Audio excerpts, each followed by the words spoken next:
You're very pretty cheap, you are. Whoa. It is the headmaster in the car with Hayden. Absolutely cool as that. I've genuinely never seen anything quite like it. This is proper rally. This is absolutely proper rally.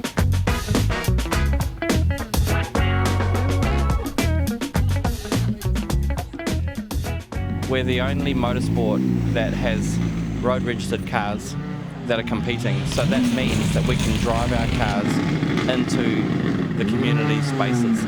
And so if we can involve the general public by doing that, that's a really great opportunity that we've got with the sport.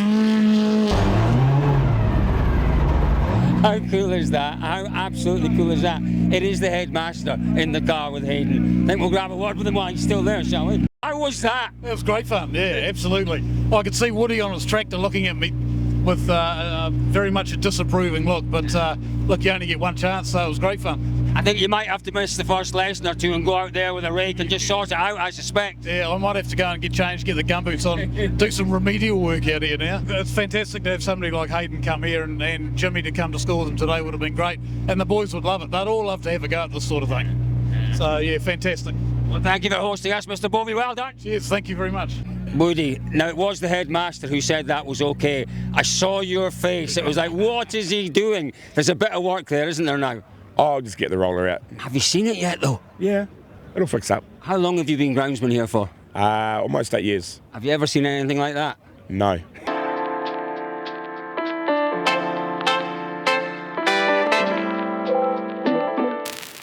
Well, this is it, folks. The ceremonial start for the Daybreaker Rally is just about to get underway. A little bit earlier on, though, we caught up with a few of our crews just to hear their thoughts on the return of this legendary event. This is so cool, isn't it? Yeah, it's good. You see the amount of people here. It's pretty awesome, and yeah, looking forward to getting out there tomorrow and hopefully see them out there too. Well, it was great to get the opportunity to bring it back. I won the first Daybreaker in about 1980, and we've run it about 6 times altogether, so it's good to see it back here again. But no, it was really good for the region to see the event back, and sure, it's a shortened version. We used to start at 10 o'clock on a Friday night in Taihape and finish down here at Manford at 2 o'clock on the Sunday afternoon. You wouldn't be allowed to do that today. Wow, that would have been a few kilometres as well. It is really just, well, a few more minutes until we see the first car heading over the start ramp. The Daybreaker Rally is very much back.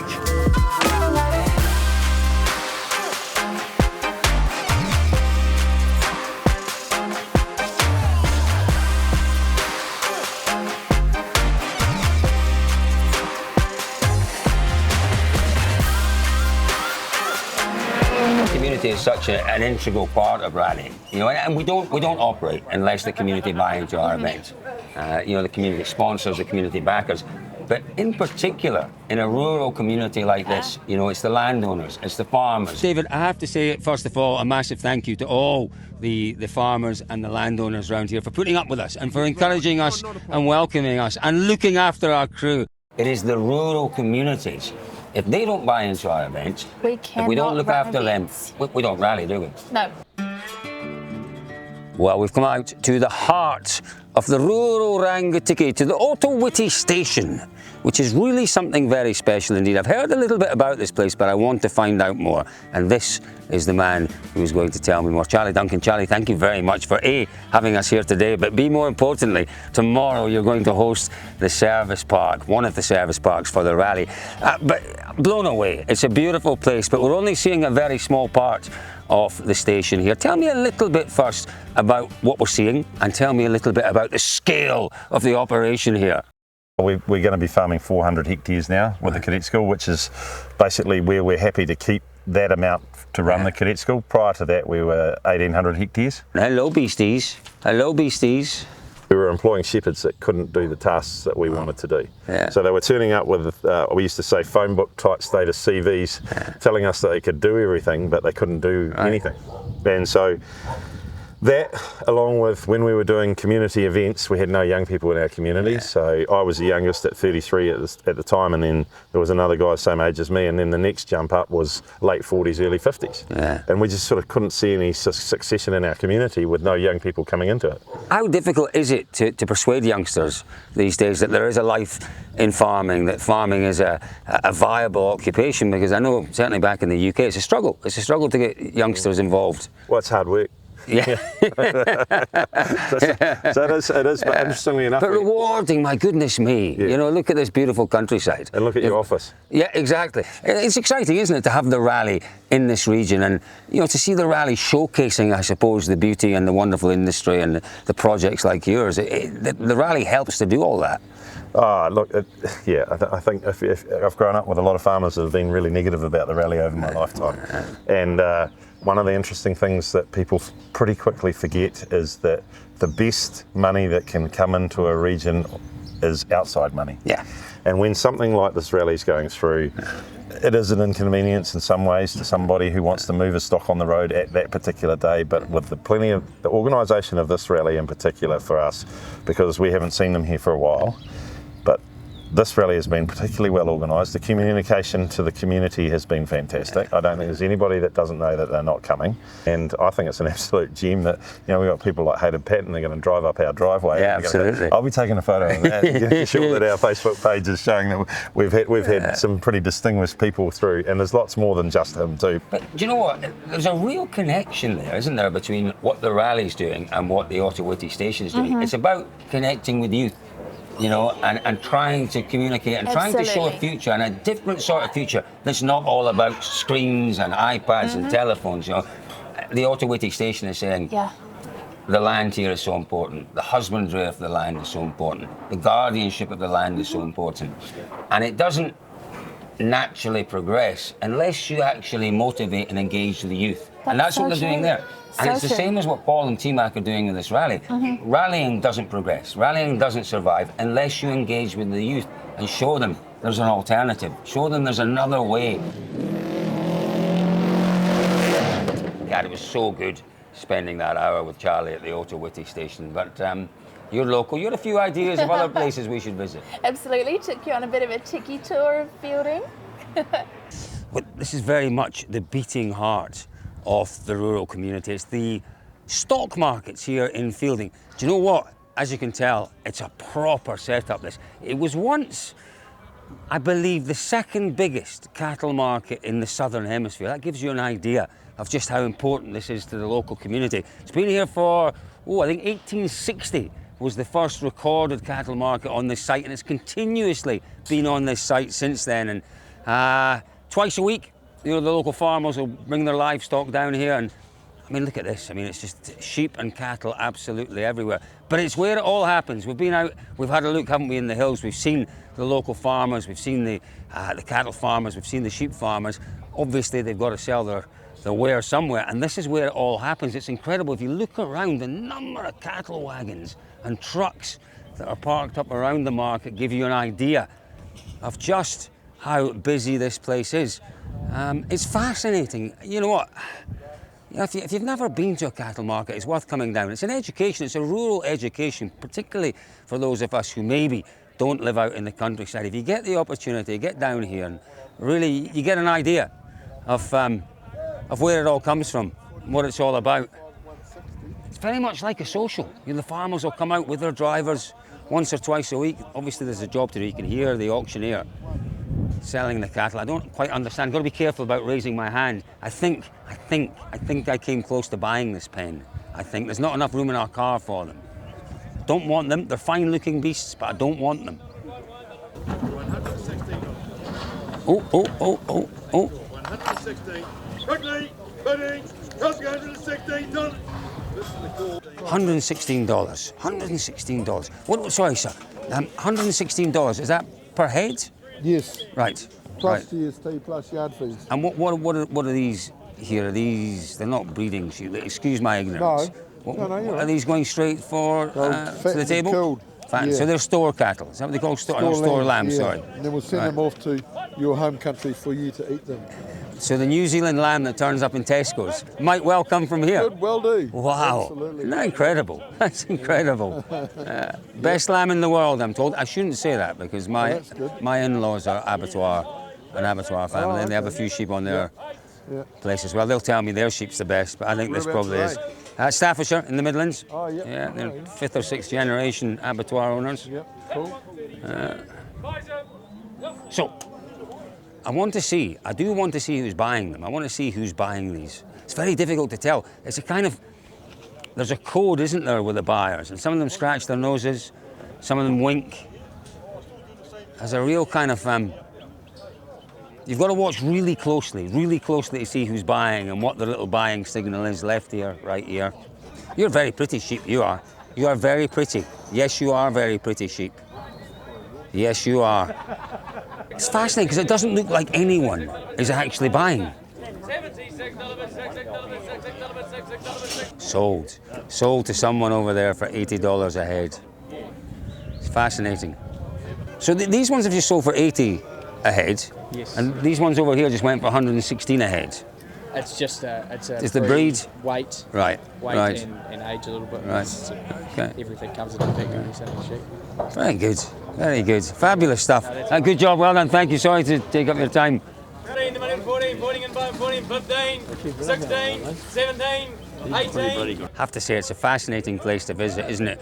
So earlier on, I might have said the second largest in the southern hemisphere in terms of stockyards.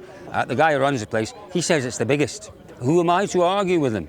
Who am I to argue? It's a fascinating place. As I say, you know, I'm sure if you were to come along and you were to ask, they would quite happily show you around. It's well worth seeing just how all of these things work here. Such an integral part of the community, such an important part of any rural community, especially one like the Manawatu and the Rangitikei here, where your agriculture is such an enormous part of things. These cattle markets, the beating heart of all that goes on. Just wonderful. I could stay here all day, unfortunately, still trying to work out who's buying, who's selling, what it is they're buying, I know they're sheep, but what type of sheep. It's fascinating, it really is. I'm off. Apparently we've got more work to do. I'm off to see what the sheep are going. See you later on.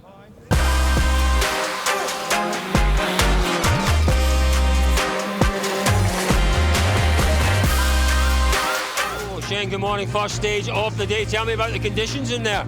Yeah, it was awesome. Just still trying to wake up, but yeah, just getting a feel for it. I felt a little bit slow and conservative, but I'll build up as we go. It's the smell of a barbecue. There is nothing better. Who's in charge here?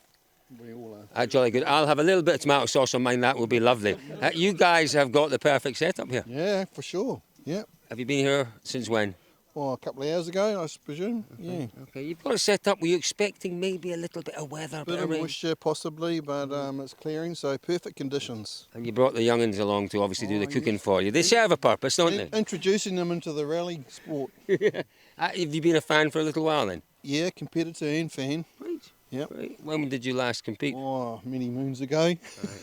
But how is it for a competitor coming? I mean, it must be great to spectate, but you must look at some of the cars and think, I'd love to give it a go again. For sure. Yep, definitely. Right. That looks really good. Boys, who's in charge of the cooking? Yes, please. Damn right I do. That was almost a swear word. That looks beautiful. Whose sausages are they? Oh, they're my dad's. He shot a deer back at home and got them all done up. Venison in them. Seriously, a venison burger? Do you know the only people who are allowed to eat venison burgers in the UK are the royal family? Oh, really? I've made that up. I just made that up, but it's very posh back home venison. But you use it here, you know, sustainably, I guess, yeah? Oh, yeah, it's just from the backyard. Oh, fantastic. I'm going to try a little bit of this. I am the world's messiest eater, but here we go. So venison, what is the sauce that's on it, boys? What's the sauce? It's not chilli. Tomato. Just tomato sauce. Homemade? Homemade out of the yeah. Right, here we go. I am the world's messiest eater, but I'm going to give it a go. Fielding Farmers Market. Do you know what? Farmers markets, they've become kind of trendy, haven't they? And you see all sorts of slightly spurious produce on offer in Farmers Market, but this is a proper Farmers Market. Every Friday, 8 till 1, I think it is. Every Friday, you know what? You've got the livestock markets over there, and then you've got the farmers market here. It's something that's been around for many, many years. You know, the people of Fielding are very loyal to their farmers market. They're very proud of it. There's some incredible produce here. It's all local produce. We've talked a lot, haven't we, about sheep and about cattle and how important they are to the rural community. That is correct, but look at this. I mean, you know, there's all sorts of wonderful business, there's all sorts of commerce going on out there, utilising the wonderful assets that you've got in rural New Zealand. This looks fabulous. I am an absolute sucker for chutneys, homemade chutneys. I mean, what have we got here? Tell me a little bit about what we're selling here. It looks, it's an array, isn't it? Apricot, you've got jams, what else have you got? Jams and chutneys. Wonderful. Spray-free. Wow. With organic sugar and organic apple cider vinegar. And all made by yourself? Yes. Right, and whereabouts are you based? I'm based in Country, which is the other side of Palmerston North. Super. So all of the ingredients that go into these wonderful jars of chutney and jams, all local? Pretty much, yeah. Right. A lot of it I grow myself. Wow. And when I run out, I buy organic. Fantastic. Wonderful. What would you say is your most popular product? Probably the raspberry jam. Now, I do like a raspberry jam, but I come from Scotland. I come from Dundee in Scotland. The best raspberries in the world. Listen, you've got the best lamb in the world. You can't have the best raspberries. We claim to have the best raspberries. So I'm not going to buy a raspberry jam because that would be like a bit of a busman's holiday. Right, I'm having one of these then. Look at that. Tomato relish. Fabulous. I'm going to have a jar of that from you. Are you Debbie? Yes, I am. Debbie, I'm Colin. Nice to meet you. We'll see you in a bit. There we are. But this is what it's all about, isn't it? It's, you know, as I say, it's easy to forget just how much rural industry there is out there and how much, you know, just how much there is in terms of quality, absolute quality in the rural community here in New Zealand. You know, I'm sure this is this gentleman's own produce from his little small holding. This interests me, it really does. The hangi bro. Now this is a traditional Maori way of cooking. Who can tell me all about hangi? It's a traditional Maori kai. So how does it work? So a traditional hangi is cooked underground. Dig a pit, put the rocks in, put wood on top of it, burn it until you heat the rocks up. Right. Take out all the wood, put all the meat and the veggies in and basket Right. that aligned with water fern or cabbage seeds. Right. To keep it nice and moist, I guess. Yeah. And then pile it in dirt, put a cover over it and just let it steam. Wow. How long would it steam there for? How long would you leave it for? 3, maybe 4 hours. Is that right? And then dig it all back up again? Yeah. Healthy? It's got to be, hasn't it? Oh, it looks well. Not that everything has to be healthy. I love a bit of food that's just it's good, tasty and yeah, magic. Good food. Good. And how's the market here for you? Do you find the market goes well for you? Is it? We've been here for over a decade now. Is that right? Fantastic.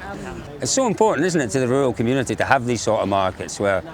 It's a great place to make connections. Yeah, absolutely. If you haven't seen anybody in 20 years, a market, it's a good place to catch up with them. Wow. Wonderful. Well, thank you very much. We may well come back when I've got some cash. We'll probably be packed up. Good seeing you. Lovely seeing you. All the very best. Yeah, it's wonderful, isn't it? It's wonderful to see. You can't beat... here's the thing. So you go into a supermarket and they're all perfectly formed, aren't they? All the fruit and veggies, the apples. Look at these, they're a little bit gnarly, a little bit discoloured, but I bet you they are the sweetest, most delicious animals you would ever taste. Apples you would ever taste. And oranges too, look. I think that's a sample there. Where's the sample man? So, no worries, that's what you're nice for. There we are. Are these all? I couldn't cut it. Can you cut it for me? Right, I wouldn't know how to do it. I have one. No, not half. I couldn't put just a wee bit. Just a wee tasty bit. Aye. Fabulous. Wonderful. So are these from your own orchards? Yeah, two right there. Wow. And when would these have been harvested? About the 10th of April. No, they're actually... What do you reckon, Wade? They're sweet and beautiful. Very nice stuff. I'm impressed. Can't encourage you more to come down to these markets. And as I say, come down, spend your money and talk to the stall holders. It's an education as well as a beautiful buying experience. Every Friday, tell me, producer, 8 o'clock or 8:30? 8:30 to 1 o'clock, don't miss out. It's a wonderful place to visit. If you're a tourist visiting, absolutely. Put this on the list. Some lovely people, some lovely produce, highly recommended. And I'm off to finish my apple. We're on stage 6 of the rally, Sandon Block. It's the big one. For starters, just look at the glorious countryside. It is absolutely magnificent. You could just sit here, couldn't you? With maybe a little beer or a little glass of wine and just take in this magnificent view. But Saturday lunchtime, what you'll find, rally cars.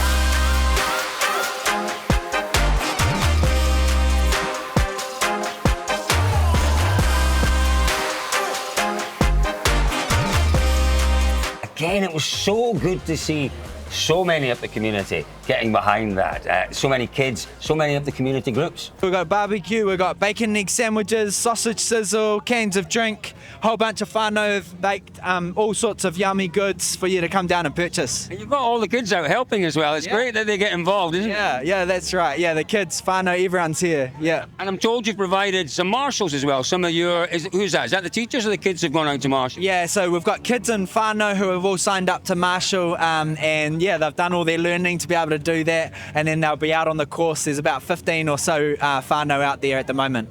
Absolutely love this. I love the way that the community of Fielding just get behind this rally. Is it something that the kids get excited about? Yeah. So we've got heaps of whānau and kids that come to our school around here this morning, checking out the cars, getting signings from the rally drivers. So yeah, it's great. Well, listen, we really appreciate your support, and we love the fact you're doing it with a huge smile on your face. Thank you very much for everything you do. All right, have a great day. Thank you. All the best. All the best. There we go. Isn't that great to see? I think, was that the headmaster? I'm not sure, but whoever he was, what a jolly fellow he was, and absolutely great to see the little uns, to see the teachers and the parents and the helpers. What a wonderful job they do. Community support, not just this rally, is absolutely central to just about any rally. Without the community, none of it happens. It was really lovely though to spend some time in the service area there. We were there last year, weren't we, in Fielding, at the back of the Manfield racetrack. Yes. So really nice to be there. And the atmosphere was fantastic. There was a lot of fun still being had in the service area. So much banter. Stewie Reid, the fabulous Stewie, sausage on a stick. Where did you get that? Have you got one for me? Yeah, over there. Apparently Brad's fattening, so I thought I'd just do the sausage on a fork. But can you do it without a wee bit of tomato sauce? Yeah, I don't necessarily need tomato. Well, it is illegal, isn't it, to have one of these without a bit of tomato sauce on it? Yeah, it is, yeah. You better put some salt and pepper on that too if you can. Some what on it? Some salt and pepper. Oh no, I stopped eating salt. Oh, genuinely, I had a health scare. Look at me, I look like an athlete. What a wonderful job you do. How many kilos of sausages have you cooked this morning? Close to 3. That's fantastic. Fat-free ones? Fat-free sausages? No, I don't want a fat-free sausage. That's like having a decaffeinated coffee. Is that genuinely a fat-free sausage? Whereas let's have a good look at Hayden's car as well, because these cars look really quite similar, but they're very different.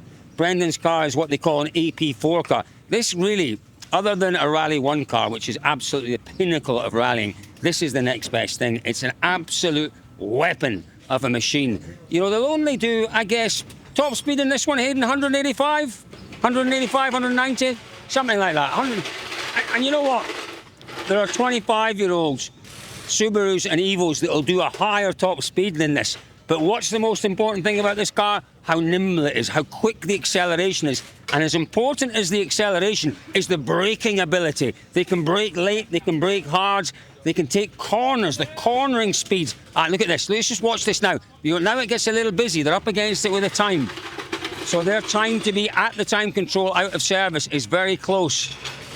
These are enormously expensive. This is important. You know, if you're driving on the roads in New Zealand and your number plate is covered over, you can easily be pulled by the police. You have to be completely road legal. Hayden Padden, car number 1, he was first into service. He'll be first out of service. He's leading the way by a long way. He's having a fabulous event out there. You are? Nelson Law, driver, and Antonio, co-pilot. Fantastic. Boys, we did see you in the long stage at the start. Yes. These cars go pretty well in there. Definitely, yeah. It's also a pretty exciting and fun stage, and, you know, there was a crowd there, so we tried our best to put on an exciting show for everyone. But tell me where you get the experience to tackle these stages, because I've heard a little bit of rallying, heard about it on Manawatu, and you haven't maybe got the stages like they've got here. That's actually a great question because, yeah, we have absolutely no experience back home in Vanuatu. PlayStation 4. YouTube. Watching YouTube, watching Dirtfish on YouTube. But it is fantastic because, you know, I don't know how big Vanuatu is. I reckon it's a pretty small place, right? And we've got, what, 3 crews from Vanuatu here? That's right, 3 crews. Ourselves, Julian and Pierre-Henri. So, yeah, 3 crews representing Vanuatu in this Daybreaker Rally, which is awesome. It's obviously a strong rally community out there, even although you seem to just rally around the world's most active volcano. It's a strong rally community. Not yeah. It's a very tight group of people. Otherwise, not so much. There's a handful of cars that we can count that race on the island, but very passionate people who love cars, and you know, you can literally go around. It's only about 170 kilometers around the island. So during this stage, it's like going around the island 6 or 7 times. So yeah, we have good fun doing this. Yeah, we've sit in the car for a long time, so it's very interesting when we do rallies. Yeah, it's great fun. I have to say it's wonderful to see you. You rent the cars, do you? Is that the way you do it? Do you rent these cars when you get here? No, so we work with Force Motorsports, and we actually purchased this vehicle from Force Motorsports, Andrew Hawkswood and his son, Jack Hawkswood.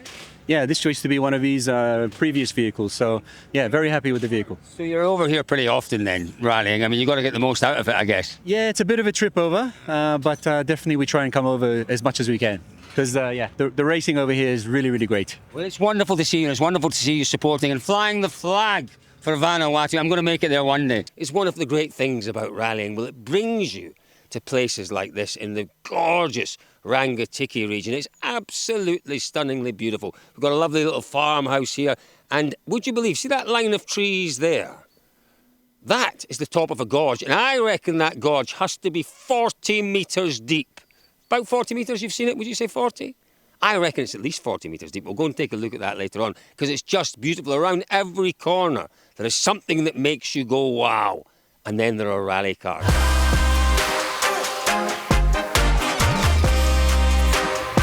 Kat, you've brought me to the Coach House Museum. I have. It is truly a hidden gem in Fielding. It's a must visit. Should we go and have a look? We should. Can't wait. It's huge, isn't it? It's a massive. vast place. Can't imagine what we're going to come across inside. Lots of tractors. Fabulous. I love a good tractor. They seem to really appreciate the rally around here. They do.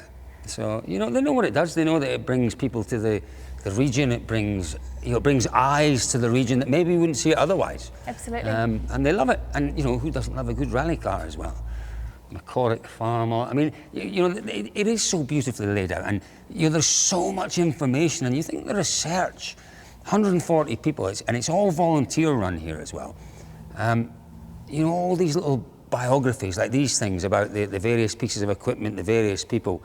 It's fascinating. And you know, if you do find the time, come to Fielding. There's so much to see in Fielding, but make sure you don't just give this half an hour, an hour. You need a couple of hours. It could be a day. It could easily be a day if you've got an interest in particular. You know, I was reading here that in the 1800s, when they were encouraging people to come out and encouraging people to cultivate the land, they would give them lots of nearly 90 acres to the family. So you were given an area of 90 acres, and it would have been wooded. It would have been difficult terrain. And they were tasked to, you would be given the land, and as part of that, your commitment was to clear at least 40 acres of that, so nearly half of that land within 2 years. Can you imagine 2 years, 40 acres, hand tools to make it productive, yeah? Go on, tell me a little bit about some of these things. They look like, to be honest with you, some of them look like implements of torture. These are for drenching. Right, I should maybe know what that means.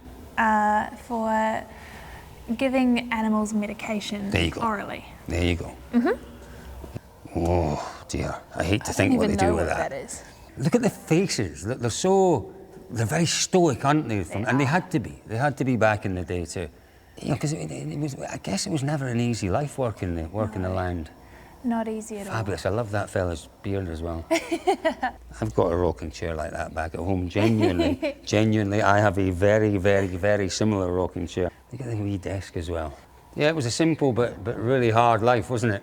But here's the thing. I genuinely, how is it possible that we had birds like that roaming the land? The moa? And they're now extinct. I mean, and I've never heard of it. That must have been one of the biggest birds in the world. Absolutely. Must have been. Tallest bird ever. There you go. There you go. You know, we all hear about Mauritius and the dodo. I haven't heard about the moa from New Zealand before.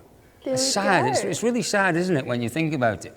I mean, I think it says here 40,000 years they roamed the land, 200 years, and they were gone. They were gone. Oh, terribly. And these wee birdies here as well. When I have more time, there's lots I'm going to do when I have more time. I'm going to go and visit our friend Charlie. I'm going to go and visit Annie's lake. I'm going to go to the coffee shop and have a proper lunch. And I'm going to come back here and have a proper proper deep dive into the Transport Museum and the social history of the Fielding, Rangitikei, Manawatu area. It's been great, hasn't it? It's been great. It has been. Come on. Is there a cafe as well? Well, there might be. You know, the FIA who run motorsport, they do some really great stuff to encourage women into motorsport, and it's an effort. It's a big job. We know there are issues all around the world. But what I love about here in New Zealand, and it struck me when I did the Otago Rally for the first time, is how many women there are. And do you know where I think that comes from? I think it comes from, you know, the piece you just did there. It's the families. Families in motorsport lead to more women in motorsport, and you do it so well here in New Zealand. Still a way to go, but you know, it's as good as I've seen it anywhere in the world. Absolutely.